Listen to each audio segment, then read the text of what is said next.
Yeah, hello. Let me first tell a bit about the Projection Café before we do it. And the Projection Café for me was coming into my creative space of something that I hadn't even seen before after I had just taken part in my very first World Café. So the two forms and communities are so linked since, right from the beginning. And that World Café was hosted in Brussels, and I don't even know the year anymore. I think it must have been something like 2004 or 5 or so. And it was hosted by Ria Bahek and Julian Still. And it was a gathering for people that felt like, how can we be really helpful for each other to be in this times of transformation that already were felt then, and become like something that really supports each other, like trees that create a forest. There was a metaphor of that in the invitation, and I couldn't resist it. I was there, and when I was taking part, there were all these people that had were so wonderful, and we had this community, and we're all together, and we were changing the world with our minds and with our hearts. And I felt like, oh my God, what if we would not only reinvent the whole big world out there, but actually also get something practical done? And I had at the time been starting a community that I hosted, that was already well ongoing in Brussels, where people were really wondering how to be effective when kind of the systems they were part of were not. And after the World Café, I was checking out with Julian, and I said, I could imagine there is 1,000 people coming together in a big room, and they would have each of them a project they're bursting to do and would help each other doing it in this format of a World Café space where every table where people are sitting together is a project that's worth inquiring and making more beautiful and more effective. So that is what basically Projection Café is about. It's for people that hold something new and uh, this is something they want to bring out, and they want to do it concretely and practically and not just to share how they are. So it is kind of a bit of masculine thing as well. It's not just nice and warm and cozy. And at the same time, I don't mean this sexist approaches to mean any person of any gender. I just mean this polarity of energies, one to direct and to do, and the other to be in community and hold and receive. And so my version of balance was not clear yet. I just felt like, there's more action that needs to come into this.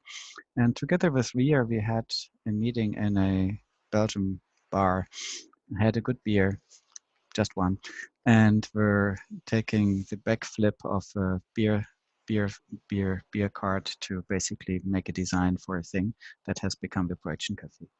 We invited people together in a nice place in Brussels, and it has become a process in its own because we still use the word cafe infrastructure, but there's a play is a form that people really come together because they hold a project. So the invitation is for people that are active somewhere in the world or want to become more active or actually want to get out of too much activity. So all of that is action, and who are connecting with each other. And 1 out of 4 will have the chance to share a project they have openly with everyone.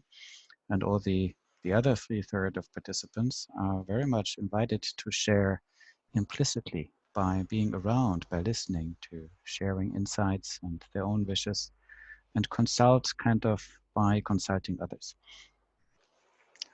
This will go over 3 rounds, and each round has their own question that is, again, the same questions in every Projection Cafe. So every round has a different modality. So we will have first people choosing their tables. So 1 out of 4 can choose a table. And then people will basically gather around tables around the specific questions and issues of every table. And here we will do it in breakout rooms, of course.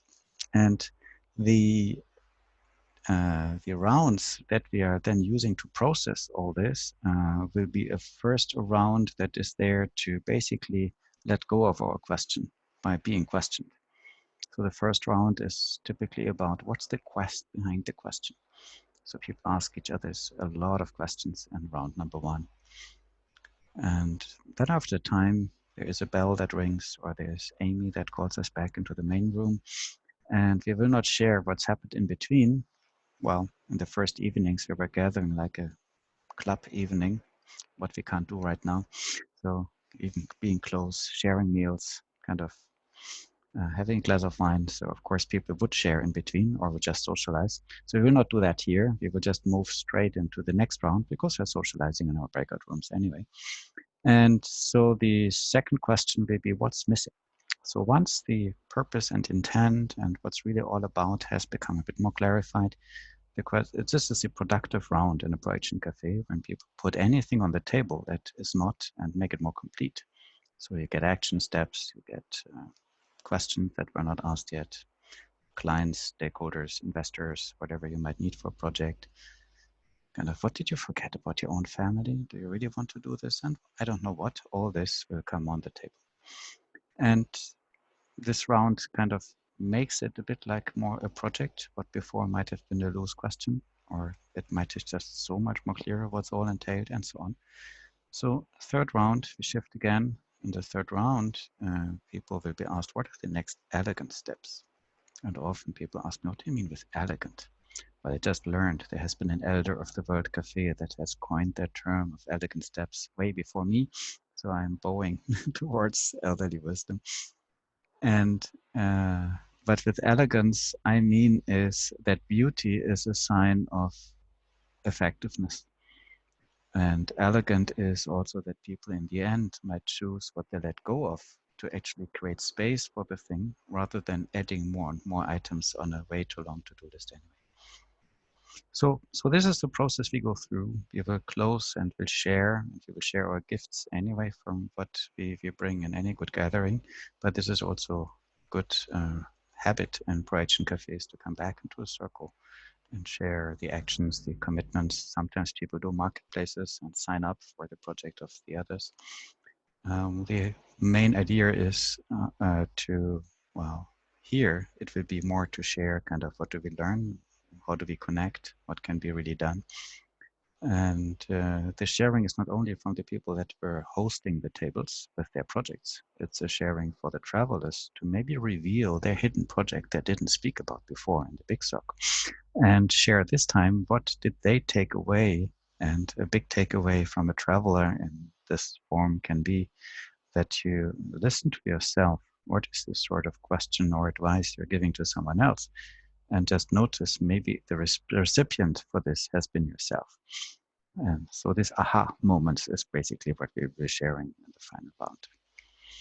So all that you will now see in full beauty and shape. So the way how we will work here is we will have a moment for you to be in auction.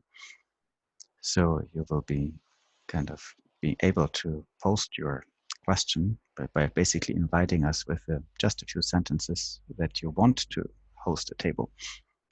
And we will only have 3 tables this time because we're a small group. And at a table, there should be never more than 4 people. So sometimes we will even be just 3 this time. So don't worry about that. And we will have the chance, as there are only 3 tables, everybody will be at every table, except the host, of course, because you will have everybody else at your table, except the other 2 hosts. So because there's always this kind of big regret in the room when there's many people there. Oh, I only spoke to just a third of the whole audience, but I missed all the other 2/3. No, no worries. This time you will not miss much.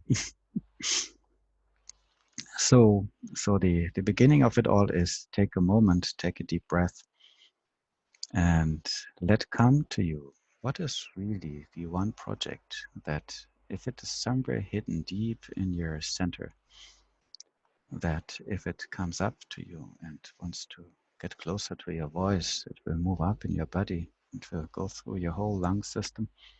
I hope free of any corona infection so far.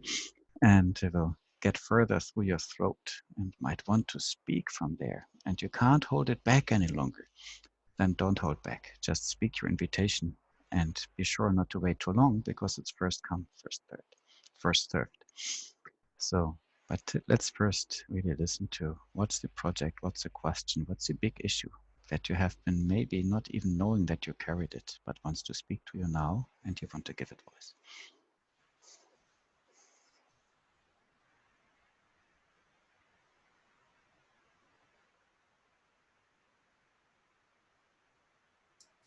There's a small enough number of us here. You just indicate when you're ready.